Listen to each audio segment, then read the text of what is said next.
Welcome back to Peterson Auto. Today, we're going to show you how to size a turbocharger to your vehicle. So, on the right here, my right, your left, we have a few different terms you're going to want to familiarize yourself with to start with. CFM, cubic feet per minute. It's used to measure airflow, the amount of air flowing by a given point in a given amount of time. The time, 1 minute. CID, cubic inch displacement. That is the number of cubic inches, the volume of the cylinders of the engine. Next is volumetric efficiency, abbreviated VE. This is how efficient your engine is. Out of the amount of air and the amount of fuel put in there, how much of that turns into power? How much of that propels the vehicle forward? That's your volumetric efficiency.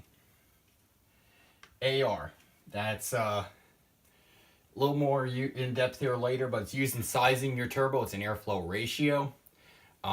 Pretty much how much air that specific turbo is gonna flow. PSI, pounds per square inch. The amount of pressure that turbo is gonna make is where we're relating to PSI. PR, pressure ratio. Again, a little more in depth later, but that's gonna be basically the ratio or the amount of boost you're gonna make with that turbo. Pounds per minute, LBS per MIN is pounds per minute. Again, that's gonna be another term we're gonna run into. It's gonna be another measure of airflow. So looking at a turbo, you have a hot side and a cold side. What's gonna happen, the basic functions behind it is your exhaust gas comes in the hot side, it spins a wheel. This wheel spins a shaft, which spins another wheel. The other wheel compresses your intake gases, compresses them down, and pressurizes your incoming air charge. More air, more fuel. As we all know, an engine is basically an air pump. The more air you put in, the more power you can make. If you match that fuel, you're gonna make the right amount of power. Okay, so first thing you wanna do is calculate your CFM. Here is the formula you're looking for. CFM equals cubic inch displacement times RPM times 0.5 times volumetric efficiency divided by 1728. 1728 here is a constant. It's a number that's going to factor in a bunch of different things. That's going to go ahead and give you your difference between the cubic inches and the cubic feet. I think there's something else in that one. Either way, it's a constant. That's really what's needed to know there. So what you're going to do is you're going to go through this equation. We're going to start with, say, a very common engine, a 350 small block Chevy. That is 5.7 liters, more commonly known as a 350 small block. Now, if you have a Honda 2 liter, for example, you can go online, there's tons of calculators, or you can do the math yourself. There's tons of calculators online, and Google will usually wind up being able to tell you the cubic inch displacement of your for an engine like a Honda. That's usually done in liters. However, we're going to start with the 350 small block Chevy here. So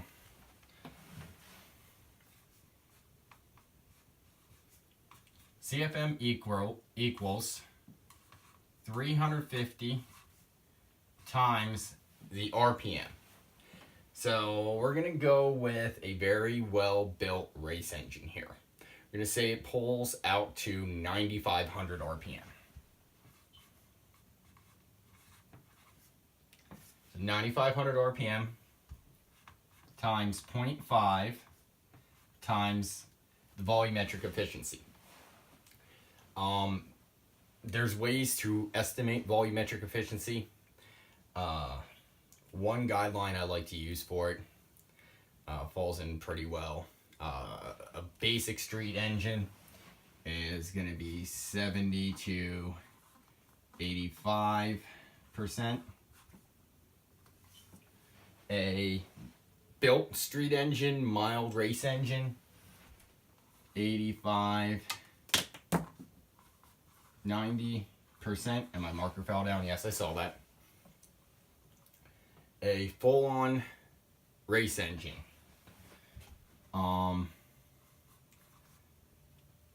90 to 110%. I skipped 90 to 95. Why?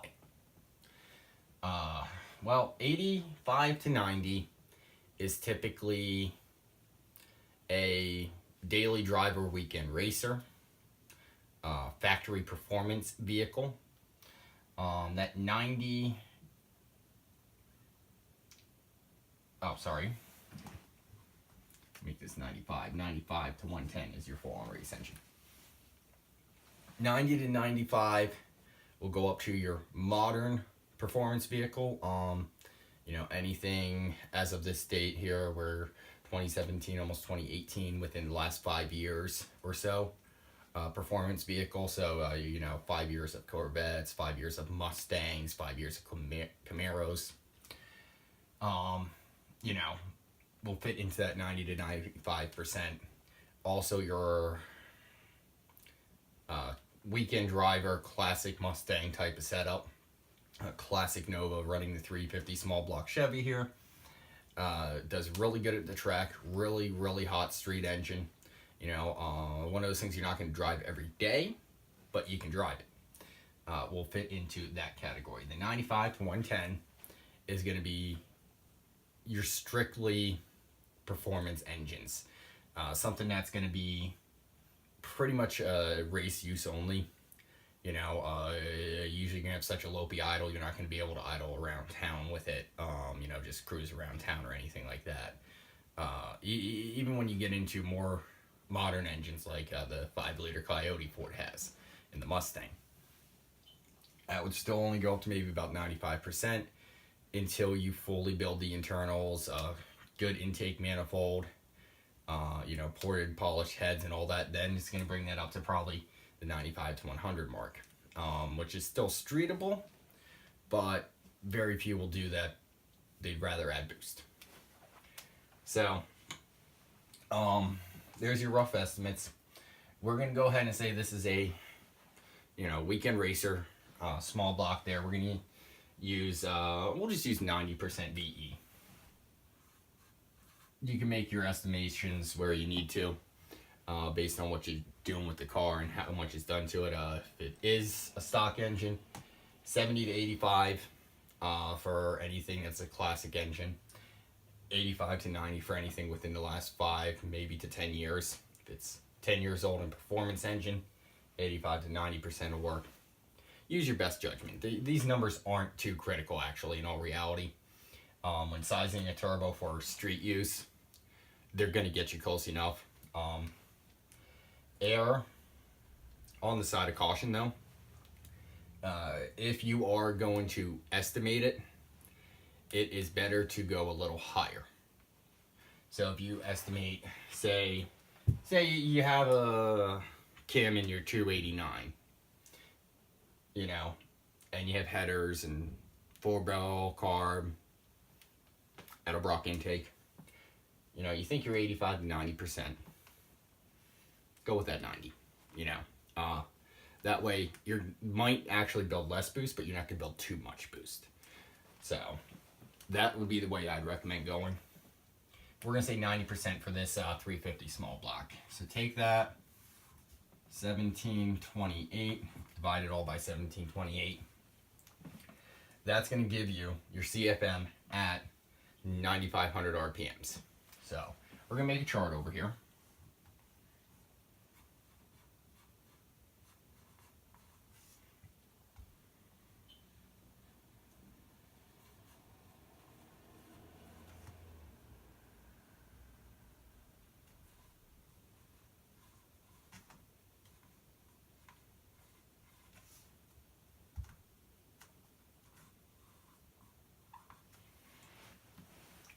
We're going to do the same calculation for 65 and 3500 RPMs also. Your choices will depend on what you're using it for. In this case, this is going to be, a mile-built small block Chevy. That's going to see some weekend cruising, yet still go to the drag strip once in a while.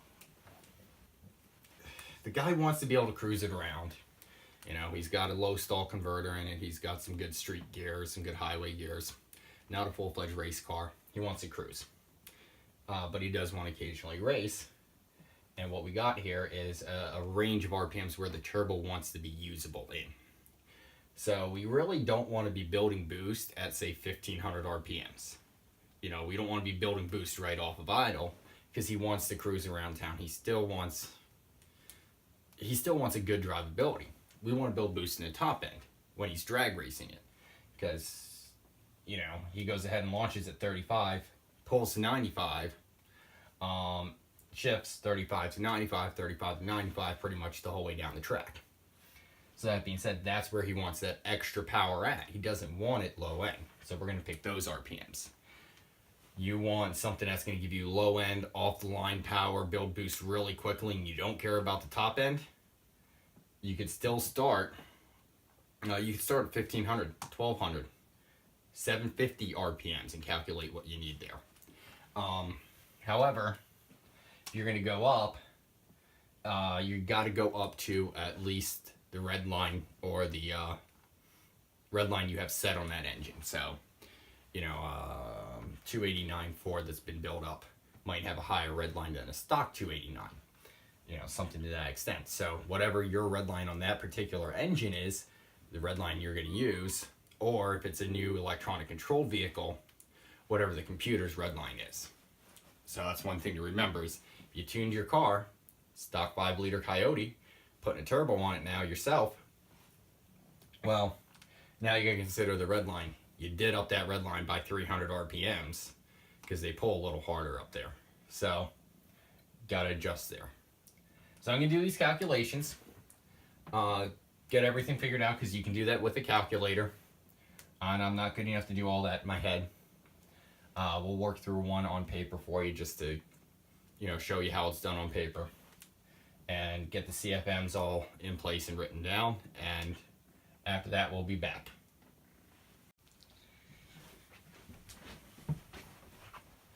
Okay, so did all the math here and all the calculations. We took our formula here, plugged in our numbers, 350 cubic inches, 9,500 RPMs. 0.5, that's something I do want to cover here, because this formula works for everything. However, this is specific to a 4-stroke engine. That's where the 0.5 comes in. 4-stroke engine, you're firing half as much as you would with a 2-stroke. So if you're doing a 2-stroke Detroit diesel or a 2-stroke 4-wheeler, that 0.5 will become a 1. That's key there. And earlier I missed the point for the 90. It's 0.90, not just 90. So if you follow that, it'll mess up your calculations. 0.90 is what you want. For your volumetric efficiency, we have it here. Took the 350 times 9,500, got 3,325,000 times 0.5 times 0.9 divided by 1728. Took the 3,325,000 times 0.5, got 1,662,500. Then times 0.9 divided by 1728. Took the 1,662,500 times the 0.9 and got 1,496,250. Took that 1,496,250 divided by the 1728 gave us 865.885417 CFM. And I did all the little numbers out on the side just to show you that's the exact number my calculator came up with. You don't need to get that precise. The more precise, the better. However, when you're looking at, a half a CFM your guesstimation of the volumetric efficiency, the VE number right here, is going to do more to fudge your numbers in the long run than it is to just round that. So same thing with the computer, crap in, crap out. Make sure your numbers are relatively accurate. If you're figuring you have an old Beat 289 engine, it's got 500,000 miles on it, and you go ahead and you figure out as a race engine, you're going to be way off. Be realistic with yourself. Be realistic with your volumetric efficiency percentages, and you'll be fine. Now, when I calculated this out, 9,500 RPMs, 866 CFM that engine is pulling. 6,500, 592 CFM that engine is pulling. 3,500, 319 CFM that engine is pulling. CFM, again, is cubic feet per minute. So that's telling you how many cubic feet of air that engine is ingesting per minute at that given RPM. 866 cubic feet. Just to give you an idea, 1,000 cubic foot, simply because I can do easy math on that one, is going to be a 10 by 10 by 10. So if you had a 10 by 10 room with a 10-foot ceiling, that's 1,000 cubic feet of air. So bigger engines, more air, obviously, because bigger displacement. One thing we are going to go ahead and cover here that is somewhat related to this formula, and I'm just going to put it out as a tangent. Cubic inch displacement. How do you calculate that? Now, you have such a horrible drawing. There's the cylinder inside the vehicle that the piston goes up and down in. Okay? So, the cubic inch displacement is the total volume inside the combustion chamber on all the cylinders. So what you have is you're calculating the area inside this. Now your head may have a dome in it where the valves come out. Your piston may not go the whole way down the cylinder. So what are you doing? The basic way to calculate cubic inch displacement is going to be your bore, which is the diameter of the cylinder, times the stroke. How far this piston goes up and down. That's going to give you your basic cubic inch displacement. If you're doing anything in the 95 to 110% range, you're going to want to factor in head gasket thickness. You're going to want to factor in the combustion chamber up in here with the piston at top dead center, how much space there is between that and the valves and the spark plugs. You're going to want to factor in all those little tiny minute differences. However, anything below full-fledged race engines, even if you're a really hot street engine, you got a 5-liter Coyote Mustang, long tube headers, full exhaust, cat deletes, cold air intake,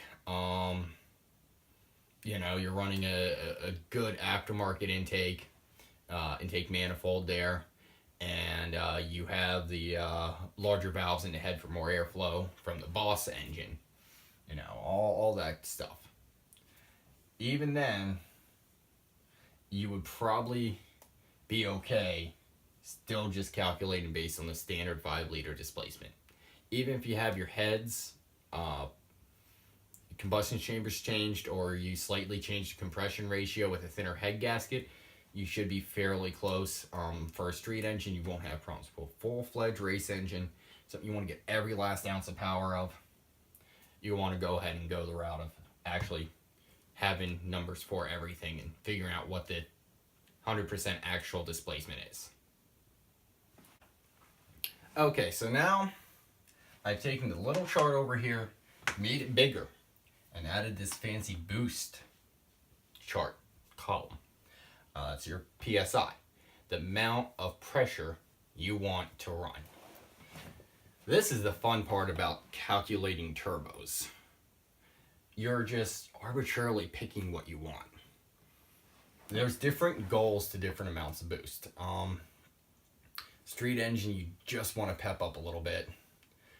7 to 14 pounds max. Full-fledged race engine or big built diesel, 30 pounds, 125 pounds for built diesel. The sky's endless. Be reasonable. Compression ratio, design of the engine, etc. is going to affect into this. If you don't know what you can put boost wise to your engine, I would usually say 7 pounds max.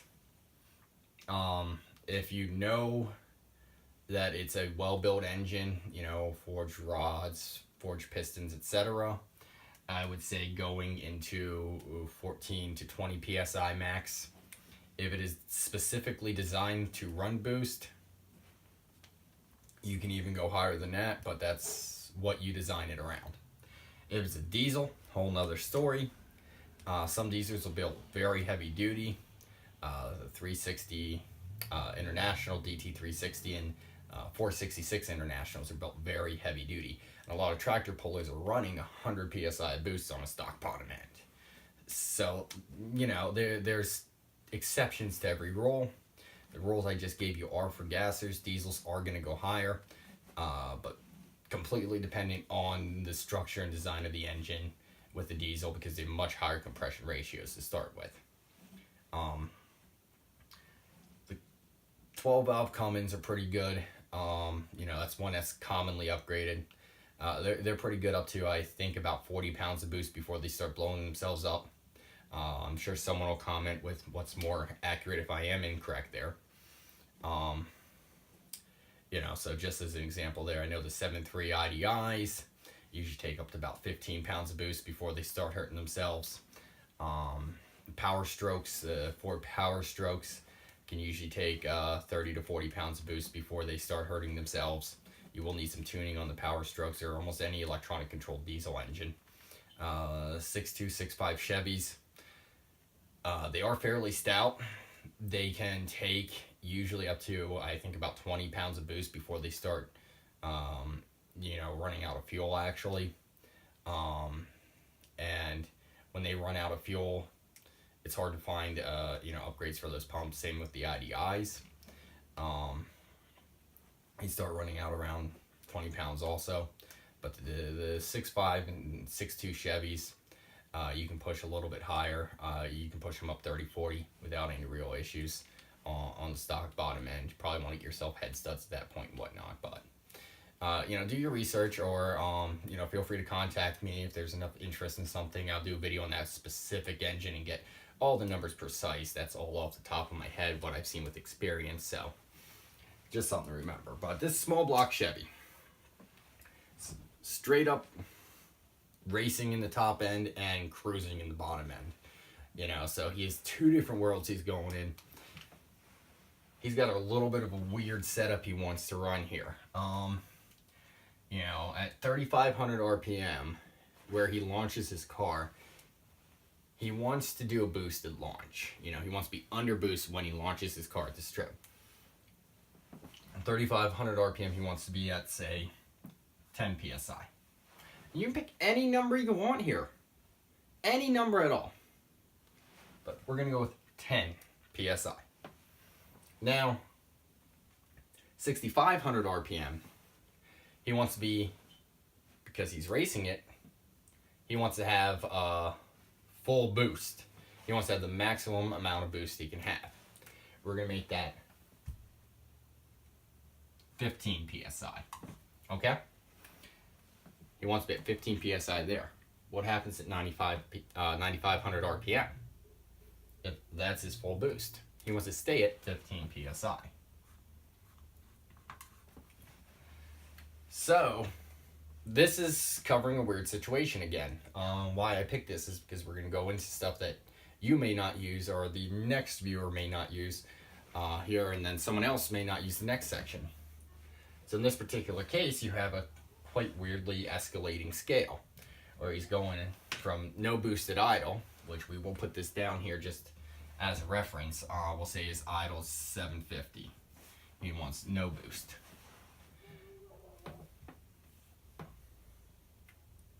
There we go.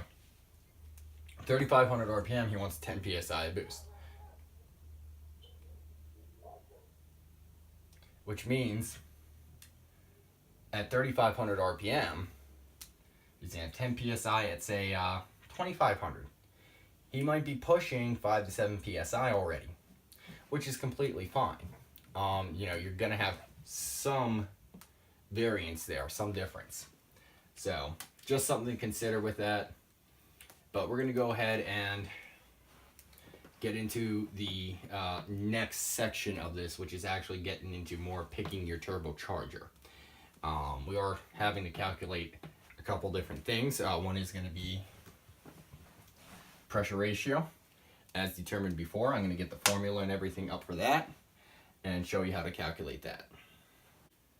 Okay, so now we're going to find our pressure ratio. You know, this is something that is going to come up in the sizing in a little bit here. The pressure ratio is pretty much compared to the normal air it's taken in, how much more it's going to take in with the turbo. This is going to be fairly simple because we're only calculating two different pressure ratios here in all reality, which is going to be for the 10 pounds of boost and the 15 pounds of boost. So looking at this, you're going to take 14.7 plus your PSI divided by 14.7. 14.7 is the amount of pressure, PSI, pounds per square inch, put on anything at sea level by normal atmospheric conditions. What does that mean? 14.7 is the weight of air. So if you were to take a load scale, zero it out in space, you know, say a 1 inch by 1 inch scale, zero it out in space in a complete vacuum, bring it back down to earth, put it at sea level, it would read 14.7 psi. That's the weight of the air pushing down. Your body doesn't notice it. The engine in your car doesn't notice it. You know, but we need to factor it in here because if not, everything's going to mess up. So 14.7 plus your PSI number divided by 14.7. We're going to do the same thing for the 15 here, and we're going to get our pressure ratio. Okay, so I did our calculations here. 14.7 plus 10 divided by 14.7, and 14.7 plus 15 divided by 14.7. And what we came out with is at 10 psi, with the plus 10 equation, we're going to have 1.68 for our pressure ratio. So we're going to label that PR, 1.68 at 10 psi, and 2.02 at the 15 psi. So what did I do there? Well, I went ahead and I took that pressure ratio here times its matching PSI on the chart. So the 15 PSI numbers here, we took the CFM, in this case for the 9,500 RPMs, we took 866 CFM times the 2.02 pressure ratio for 15 PSI and got 1,749 CFM. And we took the 592 CFM times the 2.02 pressure ratio for 15 PSI, got 1,196 CFM, and then took the 319 CFM times the 1.68 pressure ratio for the 10 PSI and got 536 CFM. Now we know our boosted CFM here. So, you know, this is the post-boost area to the right. Unfortunately, no one can make these things simple. Most turbos, when you look at the map, will show pounds per minute of airflow. They won't show CFM. And there's a reason behind that. As I said, 14.7 psi is the amount of pressure put on you at sea level. What if you live in Denver? What if you live in Death Valley? Denver's a mile high. Death Valley's, I think, 1,000 feet below sea level, 2,000 feet below sea level, something like that. That is going to affect, you know, a good bit on the pressure there. So that's something you need to calculate. You need to figure in. So you can factor in your air density at any time here for your local area. I would highly recommend taking the air density in before you do these calculations. So let's just say, it's, I don't even know what Denver is. Denver's less dense though. So let's say it is 14.0 psi. So you figure out your percentage of your 14.7, find out what percent the 14.0 is, and then you take this number here times your percentage you figured out for your 14.0. There are other considering factors too, based on local areas. If you're doing a streetcar, Denver to Death Valley, no concerns there. Don't even bother. If you're doing a race car, you're going to have to figure out the difference in air density compared to sea level and calculate accordingly. The other thing you can do is you could adjust this equation based upon that. So you could go ahead and change it to your 14.0 or 13.8 psi. And you would still get, the equivalent numbers there. Again, only the 95 to 110% here, the full-fledged race cars are going to be worried about changing your air density. Just something to be concerned with, though. Now, we know air's density. We need to go ahead and convert your CFM to pounds per minute. So how do you do that? CFM times 0.076 will give you pounds per minute. 0.076 is a constant. That's the difference between cubic feet and the pounds. So when you're looking at it is the cubic feet per minute. You have there the cubic foot of air. What does that weigh? We'll convert to pounds, and it's the minute to minute. So you're pretty much just changing your cubic feet to pounds. You're changing a volume to a weight. What we're going to do here is we're going to erase all this information and move this over just so we have a note. Put it right here.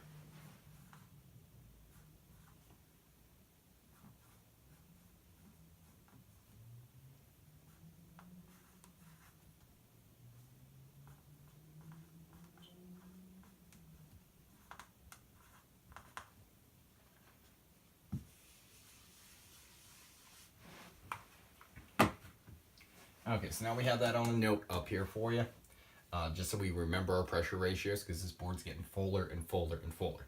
But we're getting close to done. So you need to take your boosted CFM times the 0.076 to get your pounds per minute. So what I'm going to do here is I'm going to put another section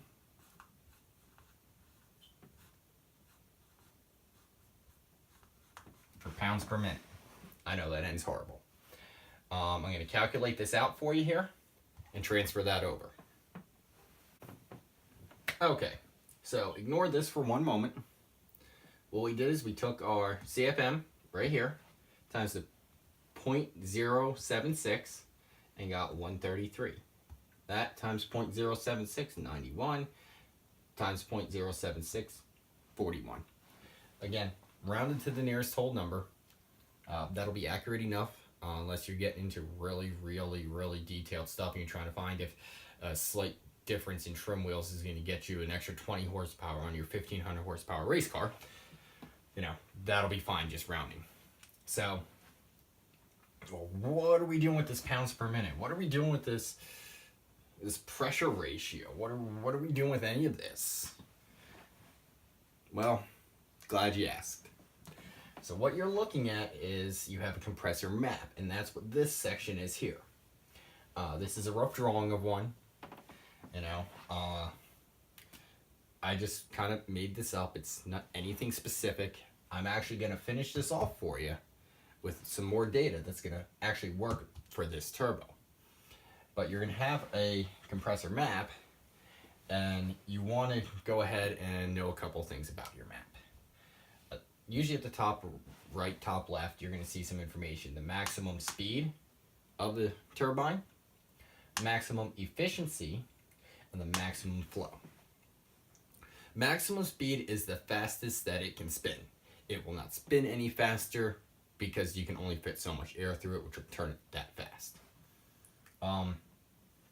Some cases you will see max speed, and you'll see a number listed on each one of these lines, which is these black curves are your RPM lines there. It's how fast the turbine's spinning at the given information. Sometimes it'll say max speed 10,000 RPMs, and then this line will be 10,000 RPMs. So you gotta watch that. You don't want any of your plots going up above that line. Most of the time, you're pretty well covered. Your max efficiency is usually listed in a percentage. We're gonna go ahead and say 75%.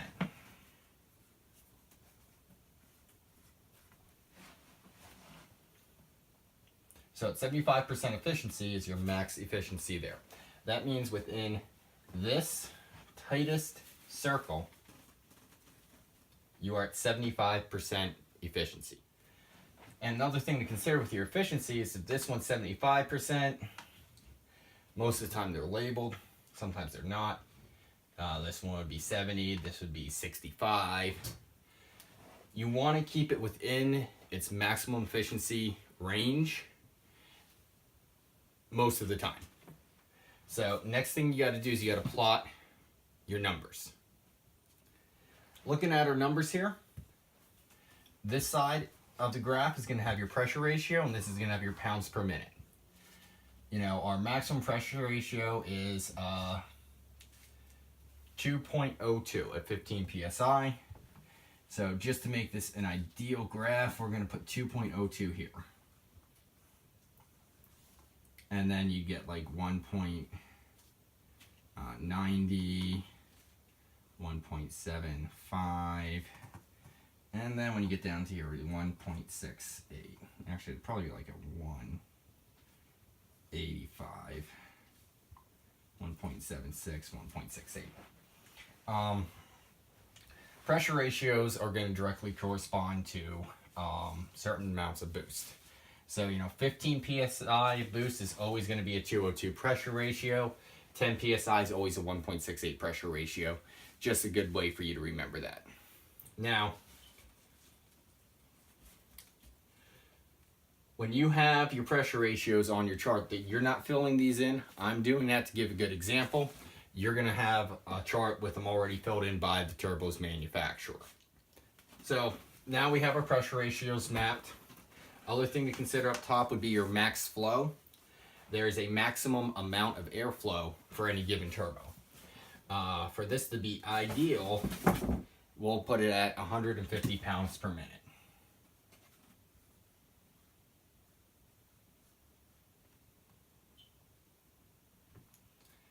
Okay, we're just going to say that says pounds per minute because I will mess up the graph more the more I write on it. So max airflow for this particular case, we're going to use an example of 150 pounds per minute. However, again, that's set. You're not writing this in. That's set by the turbo manufacturer. It's going to be on the graph or in other related literature there, depending on the manufacturer. So you go ahead and you look, okay, 150 pounds per minute is your max airflow there. So what you're going to see is way out here, you're going to see like, what would be your 150 mark. And for our graph to work here, we have 133, 91, and 41. So we got to be in that range. So we're going to put this one here at 50 and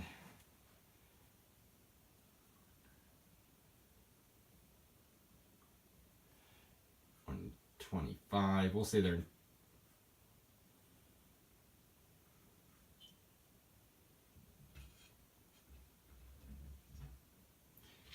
that number doesn't work out very well.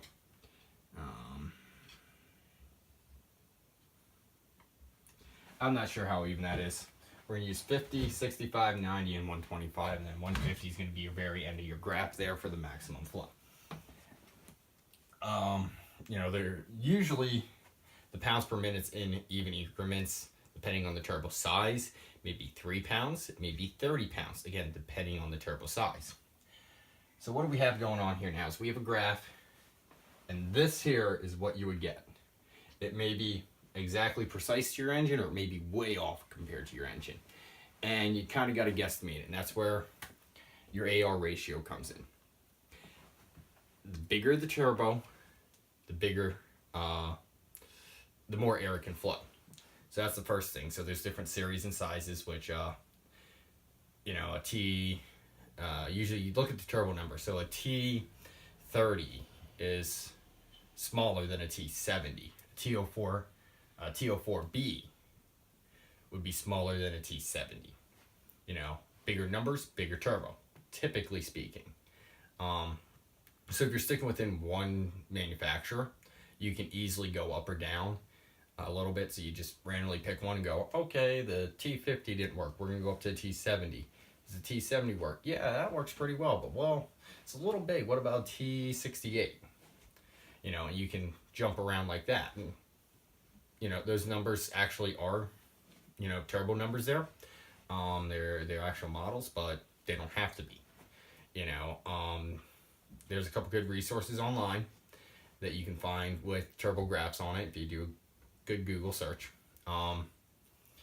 But mess around with it, do a couple practice runs, compare your math to mine, double check everything and see how it goes. Once you got all that done, you can graph it. So what we're going to do is we're going to go ahead, get a red marker that fell earlier, and we're going to graph this. So at 10 psi, we have 536 CFM and 41 pounds of boost. In this case, we're starting at the lower RPM number and working our way up. You start up and work down. Just got to graph each of these here points on that map. So 536 CFM comes to 41 pounds per minute. So that number we need there is the pounds per minute. And we're going to need our pressure ratios up here.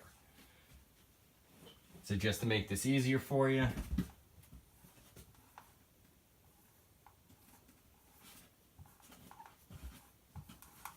okay, so now we have our pressure ratios next to our pounds per minute, and that's the section we're using here. So we're going to go 202, we're starting at the bottom at the 3,500 RPM, working 65 and 95. So 3,500, it's 41 and 168. So we're going to go 168, draw a line across, 41. Where's that at? We don't have 41 marked on here, so you got to guesstimate it. We go up to here. So there's our first point. Second point, 202 and 91. So 91, draw our line up to 202. Well, that's working pretty good. Now, we have 133 and 202. Okay. 33 and 202. That's a little weird now, ain't it? Normally, when you're keeping consistent boost gains throughout your RPM, you get a nice straight line. Very similar to running a few markers right up through here. When you limit your boost at a given RPM and continue to hold that boost, you're going to have more of a curve.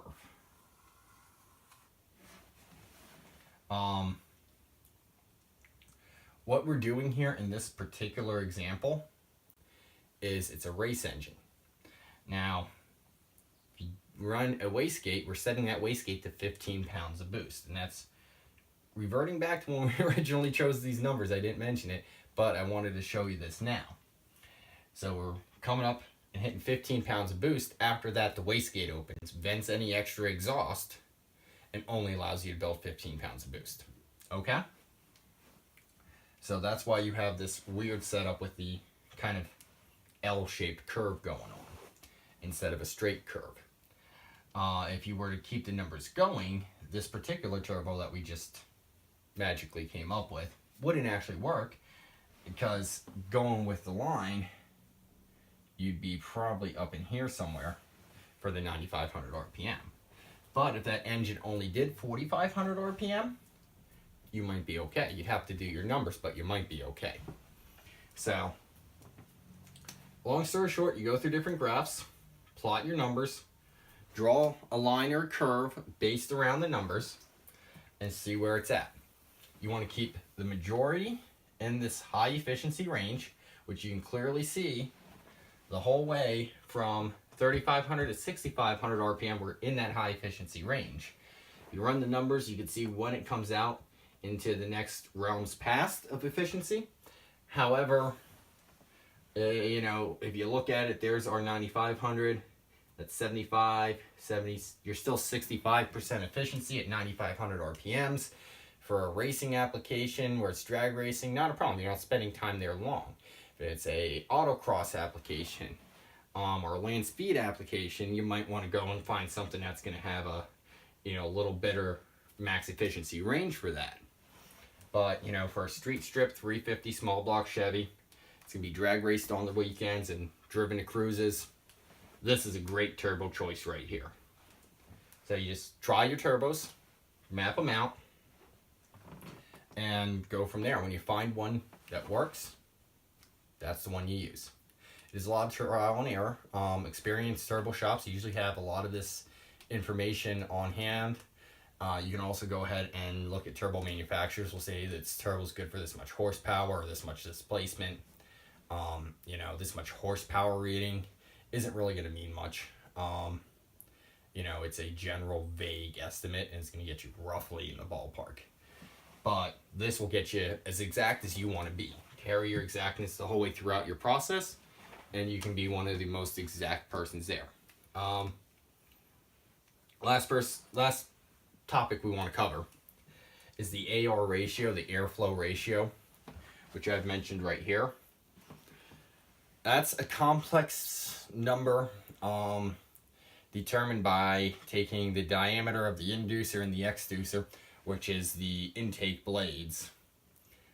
Typically, well, your turbine, you know, little wheel thingy with the spikes and, well, the fins. Looks like a jet intake on the turbo. That is your wheel. And you're taking your inducer, which is the part of the wheel that sucks in air, divided by your exducer to get your AR ratio, which is going to tell you the way the turbo is going to perform, how much air can flow through. Your turbo maps already have all that in them. That's what all this is figuring out. So it's not necessarily something you're going to go ahead and use, but it's nice to know because an AR ratio, everything else being the same, higher AR ratio is going to mean more airflow. So if you have a TO4B with a stock wheel, and then you have a upgraded wheel with a higher ratio, that higher ratio wheel is going to flow more. So something else to keep in mind when you're sizing, you may see you know, two different T70 turbos, and the difference is the AR ratio listed on it, a 0.68 or a 0.76 AR ratio. The 7.6 is going to flow more than the 0.68, for example. Just as far as similar turbos go.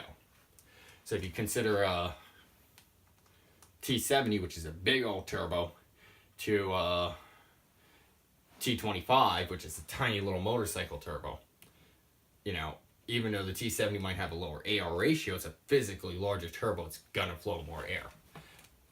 So just, you know, keep that in mind. You can modify and change things as needed by doing it that way. Thank you for watching. You know, we have a great little lesson here. If I missed anything, please feel free to let me know. If anything's not clear, I'll be glad to help answer any questions or work things out further. You're going to need a calculator, pen and paper, and a notepad to do this, or something to write on. Thank you for watching YouTube. Please like, comment, and subscribe to Peterson Auto.